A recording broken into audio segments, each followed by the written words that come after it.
let's get started. So this talk is exploiting enterprise access control. And I am Pips. Kaydan, people know me by either name. If you see that cat, that's usually me. I am a cybersecurity engineer at a financial technology company called NAV.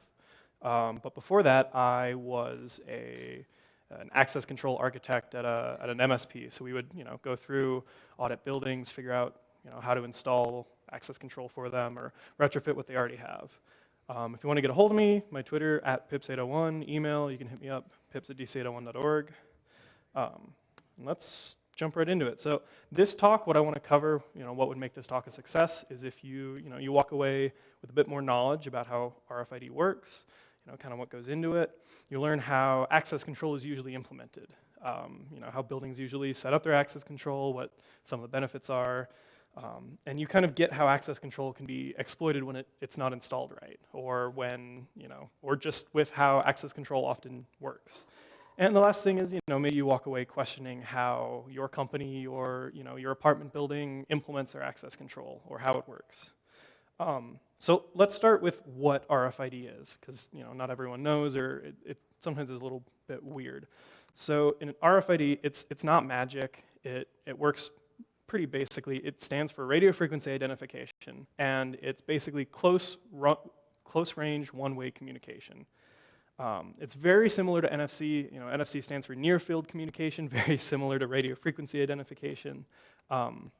And the basis of it is you have a card or a little RFID tag, and it has a coil, just a little copper coil, and a chip. The coil is the antenna, the chip holds all the data. And it's very similar to this. This is a TI one, where you've just got your antenna coil that wraps all the way around and connects at both ends to the chip. Very, very simple tech. And how that works in practice is you have a reader. Everyone's seen usually kind of like a standard HID reader. Around the outside of it, there's a coil that runs, or not outside, around the inside, there's a coil that runs around the edge of the reader, and the reader has power. The reader gets its power, the antenna's powered, and when you've got your card with your chip, your antenna coil, and that gets close enough, the antenna jumps power to your chip. Your chip turns on, it starts running its code, it sends out all the data that it has on it back over the same antenna over to the reader, and the reader sends that off to whatever software you have, that little bit of data that it sends over. And that's how this can all work powerless, just like NFC, RFID is all powerless because it's very small amounts of data being sent using power that it gets from the reader. So it doesn't have a battery, it just works with radio waves. There's a lot of different kinds of RFID tags. A lot of tags that everyone's already seen. Some very common ones, the standard little HID medallion that you can fit on your keychain. You've got the thick clamshell prox cards. I think most people have seen or have one of these. They're a little uncomfortable. You can't put them in your wallet very easily. Maybe you'll have some of the more higher quality thin ones where you can print on them a lot easier. They basically just like a credit card. But there's also a lot of RFID tech that maybe you haven't seen. It's all RFID, but the implementations are different. There are RFID nails. So you hammer it into a wooden box and you can track it in transit. You've got just little plastic tags that you can screw or glue onto all sorts of random items. You've got little RFID wristbands. They can be used for you want to unlock your phone or just for standard access control. Some more stuff, you've got metal tags. Metal tags can be put on the undersides of cars to read, let you into a parking garage or keep track of heavier, more bulky, more durable items. You've just got zip ties. You can just, zip tie an RFID tag to whatever you need it for. Or even there's fabric tags. So these are machine washable and they can be sewn into clothing. Companies may use this to check out lab coats or uniforms. There's also implants, and while they may look really big on screen, they're about quarter of the size of a matchstick, and they're pretty fun. They work the same. You can put a tag in you. It's the same technology that people would put in their dogs to chip their dogs or cats to keep track of them. And they're very small. They're sealed in glass, and they work exactly the same as all the other RFID. And I actually went and got an implant. I got RFID implanted in me, and I now use it to open. With that little needle, use it to open my office at work. You can see me getting into the office. Same tech as the cards, as nails, as zip ties, as anything else, but possible to put in your body. And if anyone's actually interested in this, SAINTCON will have someone doing implants. If you would like to clone your work badge to your hand and get into the office next week, just waving your hand like it's magic. Cooper, you can see his Twitter handle there. He'll be doing implants at SAINTCON or at Hack in the Box. Just find him and give him some cash and let him stab you if you want one. And we have the RFID Village here at SAINTCON. So, at the same place, same time, this week you could get an implant and clone your work badge right to it, or go and do all the demonstration stuff that I've talked about, in this talk coming up. So there are a lot of different kinds of RFID tech, but it's all the same technology, just different implementations of it, sometimes actually implanted in you. So what can we do with it? Everyone kind of already knows access control, right? You tap a badge, the door opens, you walk in. But there's also some other stuff, you can use it for correlating data, maybe accountability, right? You want to know if an employee is in the building. Sometimes during a fire drill, you need to know everyone that's in the building, so a lot of times you'll check the access control system, see everyone who's badged in today. That should give you a list of everyone who's in the building. You can check that for employees. You want to know if a certain employee was, actually at their desk doing work at that time. You could see if they were even in the building. Sometimes they're being used for single sign-on, where you get a badge and you tap it right next to your laptop and it'll sign you in, or it's part of a two-factor process. Sometimes there's billing. Maybe your work has a vending machine or a soda machine, and you just tap your badge against it and it turns on and lets you buy a soda or fill a soda, buy some candy. Sometimes they're being used for two-factor authentication. Maybe you'll have a PIN to get in the building and you have to tap a badge after that. Or you sign in with a password and then you have to tap your badge to fully sign into your laptop or some kind of panel. And another big tech, especially with those the fabric ones or the nails or things that you can just install into objects, are often used for asset management and tracking. It's a lot easier to just put a little sticker on something or hammer a nail into a box than it is to maybe print a QR code. RFID can be read in the dark. It just needs to be close. So it's not like you're trying to align a barcode and figure out light and position and everything. So now we know what RFID kind of is. We know how a chip works, how a reader works, some of the implementations of RFID. So let's have some fun with it. So my tools of the trade when it comes to messing with RFID is going to be the Proxmark. Either of these Proxmarks works totally well. Proxmarks, you can buy them online. I think that there are actually several here at SAINTCON in the RFID Village. If after this talk you want to go and play with them, clone your work badge, see what's on your work badge, see what kind of technology your company uses, etc.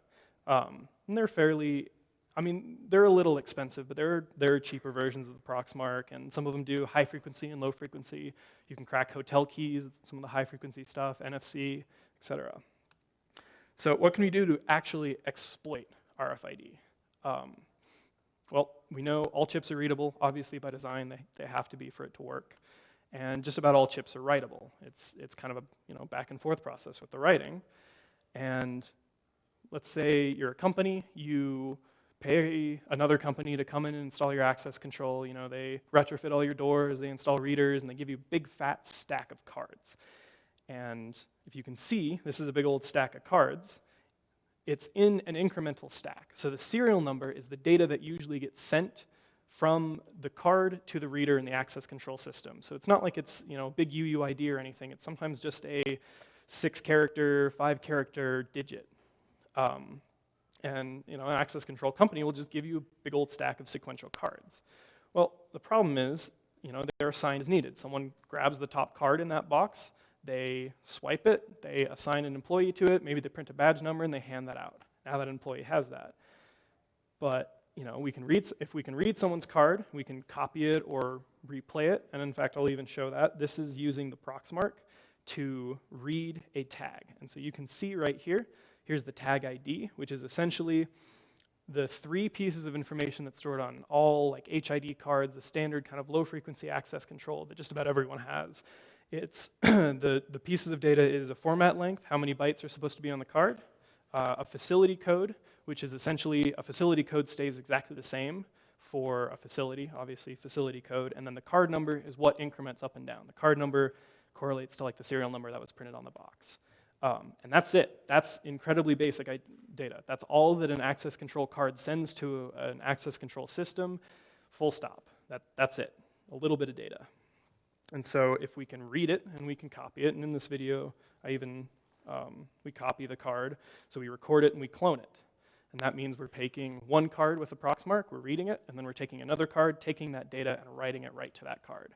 So now we're making this card whatever card we want it to be. Your card, somebody else's card. And you can even take a Proxmark and hold it against a door if you don't have a second card, and the Proxmark will pretend to be a card. And that's super useful. If we combine all of this, where a Proxmark can be a card, we can read people's cards, and we know that there's these facility codes that stay the same in just this incremental stack of cards, we can assume badges are going to be near each other, right? If you're grabbing it from the top, that means that each one is probably going to be assigned. Maybe not all of them, maybe one got lost or something under a table, but you'll kind of have, like a stack of cards like this. You've got all your facility codes stay the same, but the card number changes up and down. Maybe the first card is assigned to John Doe, an employee. He has access to the help desk floor, the help desk office space. Maybe the card that was just after that in the stack is a fired employee. They don't have any access. They can't walk into the building. They walked off one day with their card and you just disabled it and never got it back. Maybe another one's, unassigned, it was lost. Maybe one, the next one up from that is Jim's card. He has access to the HR floor, and maybe they have a filing room that's, has special restrictions that only HR people can access the filing room. Or more unassigned cards. Maybe the CEO's card is several above Jim's. CEO has access to the building 24/7 and can access the executive floors or some of the boardrooms and stuff like that. Or the card right after that, you've got James Doe on the cleaning crew. Cleaning crew has after-hours access and can usually open just about any door in a building. Maybe the one after that is unassigned. So if you take all of that, you can combine it into a brute force attack. We have a device that can read a card. We have a device, the same device can pretend to be a card, and we know that it's going to be in this kind of incremental stack. There's going to just be this range of numbers that is going to contain all of the cards that a building is going to have. So maybe we target Mr. Fired employee. He still has his card. He's a little disgruntled. Pay him $50. You get his card.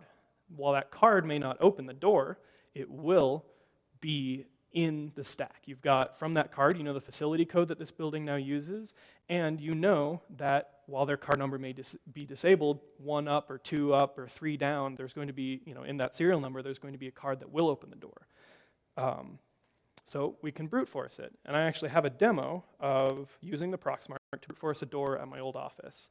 And you can hear it, hopefully, where it's going to be beeping, and you can hear it trying all these codes. The beep is the sound of the reader picking up a new card, and that clicking sound is the sound of the door opening. So I took a card that didn't work, copied that card, and started the brute force, and it just runs, try this number, try one number below that card, try one number above that card, and it just keeps going up and down the list until it runs across a card that works. And you can even see it working. I didn't have a working card for this door, and I was able to brute force like 5, 6 different people's cards with this. Now the problem with this is you're blind. So the Proxmark or whatever your tech device is does not actually know if the card that it used works. You're the only one who knows that it worked. You just have no clue of knowing whose card you used either. Maybe it's a terminated employee where they set up a system, the employee just walked off one day with a big middle finger and never came back. You deactivate their card and you set an alarm because maybe you caught them stealing office supplies and they might come back later. You could run across someone's card while you're brute forcing that would set off an alarm, right? Like, this employee should never be here. You're not that employee, but you're just as not supposed to be there. It's also loud. What I mean by that, technically, I haven't seen any access control systems that do any amount of rate limiting or anything like, preventing brute forcing or detecting brute forcing, stopping it. But it's also really easy to spot. And it's easy to spot if you had an access control monitoring wall where you can see all the badges that are, all the doors and all the badges that are being read and what doors are being opened and shut. And it's also really easy to alarm. So high security facilities will sometimes have you badge in and out, or they'll have you stage badge. So you walk up and there's a man trap and you have to badge through the man trap, and then you say hi to the receptionist and you have to badge through the building. And to get out, you have to badge out every single time or else you set off a fire alarm. The thing is, if you start brute forcing at the front door and the employee, one of the cards that you came across is an employee who's already in the building, you might set off an alarm, right? They're already inside. Why is their badge being used externally? Because they're keeping track of that. And another thing is, it's also just loud, with the reuse, but it's loud. Someone is going to notice you sitting there with a wiry device, holding it against the reader and just hearing beep, beep, beep, beep, beep. It clearly looks like you probably don't belong. And from the other side of this, we can see the brute force. You can see unknown card swipe has been detected on the server room, and the card number over here. The card number is just going up, 09, 10, 11. Oh, 11 was someone that actually exists. This person requested access to this room. I wasn't this person, but by going through brute force, because all these cards are in incremental stacks, I was able to come across 4 or 5 working cards. So, let's say you want to combine this into a theoretical attack. You're a red teamer, you've been hired to attack a company. First step, you need to get into the building. You need to look like you belong, you need to get in. So with a theoretical attack, you're going to be targeting a group of employees, somewhere where you can get a badge, essentially, and know what the badges look like. You're going to need to find a place where badges are going to be visible, but that you can access, right? You don't have access to the building, that's what you're trying to do, so you're going to need to find a place where, you could get close enough to clone it and read it. You'll, put a badge reader somewhere hidden, put it in a satchel, or an antenna, or even in a glove. You could fit a little or a little RFID antenna just in a glove and keep it in your hands. And you need to be able to get close enough to an employee, to read their badge. If it's in their wallet, that's a lot easier. If it's around their neck, that can get a little harder. Another thing you need to do is take a photo of their badge or find it online. You need to be able to know what that company's badge looks like, the scheme, the technology, etc. Mock it up and print it to a rewritable card. Write it and walk right through. And so, let's say you're targeting employees. Some of the best places to target or figure out how to attack is going to be, you're going to need to figure out the company, the people at this company, the kind of access control technology that they're going to have. If they even have access control, maybe it's high frequency. Maybe it's PIN and access control card. Maybe it's just physical keys. If it's physical keys, none of this is useful to you. And overall, just like targeting basic OSINT is going to really help you when it comes to targeting and figure out what you need to do to get in. So you need to be able to get close to an employee. You need to be able to read their card. You need to see what their card looks like. And that's hard when you aren't already allowed in the building. So, you can find a public place where the employees are going to be. Coffee shops are a really good example.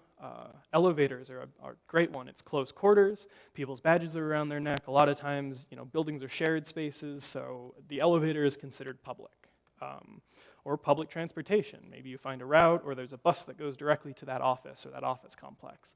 There's a good chance that most of the people on that bus are going to be wearing their RFID badge, their employee badge, whatever. Cafes work really well. Smoking areas are also great because most companies have a place where employees are going to go out and smoke. Smokers are usually pretty friendly. If you just show up and are friendly and say hi, you can get close enough to get a look at their badge or read it. The thing is, close quarters are just a must. You need to be able to get close enough to read their badge and optionally see what their badge format looks like. Hiding your badge reader is also really important. Someone's going to notice if you're just sitting there waving around a device near their neck trying to steal their card. So outside of a messenger bag works really well. Or just like inside of a bag or a satchel or a little toolkit.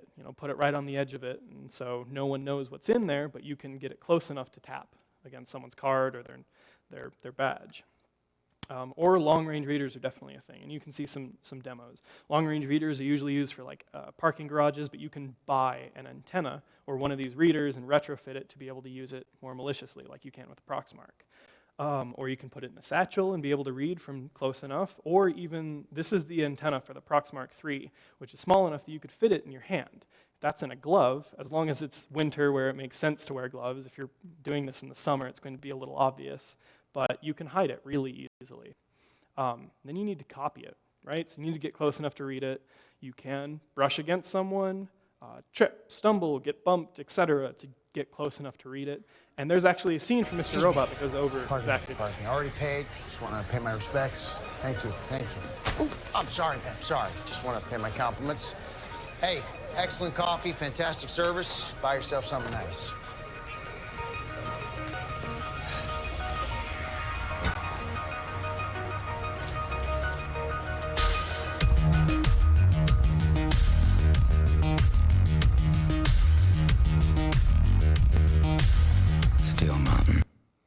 So that was from, I think, season 1, I believe, of Mr. Robot.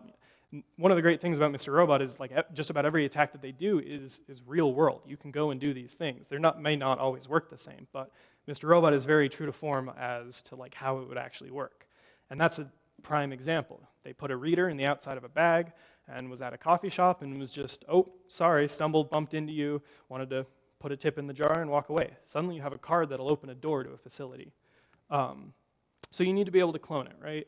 You know what it looks like. You need to know the features of the badge. That's sometimes important. Some companies have a mag stripe attached to their badge as well. Sometimes there's a chip for more protected systems where you have to, chip into your computer.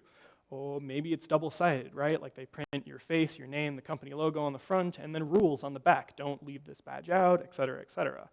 Maybe there's a holograph. Some companies are starting to put holographs on badges, or more government facilities, your badge is more of an ID than it is a badge. Your ID, your badge will open a lot of doors. And OSINT is your friend when it comes to trying to find a company's badge format. Twitter Advanced Search works really well. You can specify keywords such as like, oh, my new badge, or company name, new badge, and start filtering by photos. I want to see all photos of someone who's tweeted with the term new badge or new company. And Instagram location search also works really well. So target the company's headquarters or the general area of where their office is going to be. Instagram, you can do a location-based search. So I want to see all photos of around, taken with a geotag around this building. And maybe you throw in like you're targeting X company. So you look at some of the tags that may be associated with this company, like hashtag company life or hashtag company vibes. And someone's got a photo of their badge on their desk, or they took a photo of their salad and their badge is in the background, and you can see passwords on their monitor, things like that. Social media is a really bad place for employees to be putting photos, especially while at work, but it's a wonderful place if you're trying to attack and get into a company. So past that, you need to clone the badge, right? Now you know what it looks like, you need to clone it. There's a really interesting Twitter account that's called ID Badge, Need an ID Badge. And basically they just do that same thing. They go through Twitter and they just find pictures of IT badges. And it's incredible how many people are posting what their exact badge looks like at their work with their logos, their names, their faces, the exact formatting, their lanyards. You could learn everything you'd need to do to adequately spoof a company badge just from social media. People posting, this is a hospital, right? Their entire ID system. More hospitals. You've got like Dell. You want to know what a Dell badge looks like? There you go. People just love to post this stuff and no idea why. You need to be able to print it. So once you've got it, you can mock it up, you can slap your face on it, your pseudonym, whatever, and you print it. So you can either use an online service, you give them an image and they'll send you a stack of cards, like RFID cards printed with what you want on it, or to be able to do it on the fly, used badge printers aren't usually crazy expensive, maybe in the $100 to $200 range. You could find them on eBay, they'd be super useful. So like, how do you protect against this, right? Well, one of the big ones is RFID shields. And this doesn't just work for like an RFID access control card. This works for credit cards, for all sorts of stuff, NFC. These are wonderful. You are the only person who knows when your badge is supposed to be used. And in fact, your badge is being used actively. It is being read when it is intended to be read for maybe 2 seconds out of the entire day. There's 23 hours and 59 minutes of the day where your badge does not need to be readable. Drop it in a little RFID shield. Same with your wallet, or get an RFID blocking wallet, use your phone. This prevents a lot of different stuff. And yeah, you're the person who knows when your badge is supposed to be read, and it just does not need to be read at all hours of the day, all the time.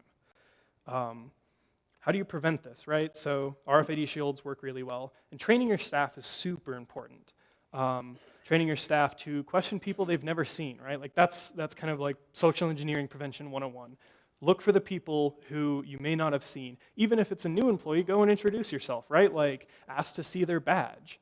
I think it's wonderful to have a kind of culture at a company where everyone's questioning but friendly. Like, hey, can I see your badge? It's not a big deal, but if they don't have their badge on display, there's absolutely nothing wrong with saying, hey, could you grab your badge and put it on, right? And if they don't have that, they start acting flustered, et cetera, you might need to go and talk to the security department or be like, hey, let's go to the front desk real quick and get you a new badge. Something like that. Just very light hand in figuring out, making sure that the people who are there belong to be there. In-site policies are really important too. A lot of companies are starting to implement in-site policies where your badge should not be in sight unless you're in the building. The moment that you walk out of the building, you take it off, you fold it up, you put it away in your backpack or put it in an RFID shield. You don't need to be wearing your badge at Target. Like, people at Target don't need to know who you work for. Same when you're at coffee shops and everything else.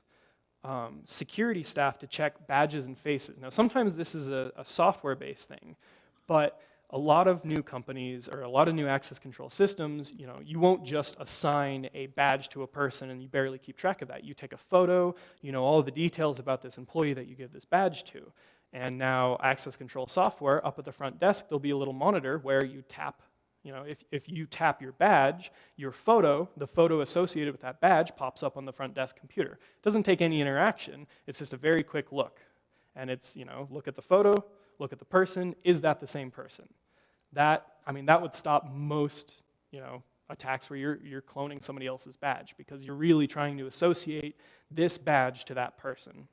And that sometimes goes with access control software. So some closing notes. RFID, it's pretty simple technology. It's really basic. There's no batteries involved. There's very little protocol. It's just a small string of data being sent to a reader, and the reader, from there figures out what to do. Maybe it shouldn't be your only point of authentication. Maybe you use a PIN system as well as badges at your work, or you have keys, or you have a manual process where, someone at the front desk actually clicks a button to let you in. It can be exploited, and it can be exploited very easily due to just sometimes how access control is implemented, with stacks of cards and brute forcing or similar attacks like that. And it can be exploited in a lot of different ways. And as always, trust but verify. Verify your employees, verify their photos. Doesn't mean you need to be aggressive about it or show me your badge. Just, hey, can I see it? Or let's start matching things up to what it should be. And there's some awesome RFID-related content here at SAINTCON going on this whole week. There's an entire RFID village run by Bash Ninja. It's awesome. There are Proxmarks like the one that I used to demo. There are access control readers. There's high frequency and low frequency stuff. There's NFC. You can really go and mess with as much RFID as you want in any way. And in fact, I believe that the RFID village will be super useful if you're competing in the SAINTCON Vault. There's a lot of access control usually with those, and being able to clone a card has been part of Vault challenges before. Some of the people running the Vault are walking around with a card on their waist. They won't give it to you, but you can check out a badge cloner and get close enough to it, clone it, and use that in the Vault. There's also RFID implants. If anyone is interested in getting an RFID or an NFC implant in their hand, Cooper will be doing them at Hack in the Box. He'll be around the 801 Labs DC801 booth, and he'll just kind of generally be around the con. In fact, he's giving a talk on biohacking in the community area sometime this week. There's another wonderful talk on physical security exploitation, bypassing physical security. Maybe it's not always RFID. Maybe it's just shimming doors or locks. There's a wonderful talk today at 3:30 on getting in, bypassing physical security. There's a Keys to the Kingdom talk. I guess this talk is already passed, but I would maybe hit up the person who gave this talk, ask them some questions. There's a really neat talk on RFID stuff. There's also another talk on NFC and RFID bioimplants for fun and profit this Thursday at 10. And that's it. Go have fun, go hack, learn more about how your company uses its RFID and access control, learn what might be wrong with it, what could be fixed, if there's anything that could be fixed. And I'm Pips, Kaydan. Yeah, if you have any questions, I'll be up here.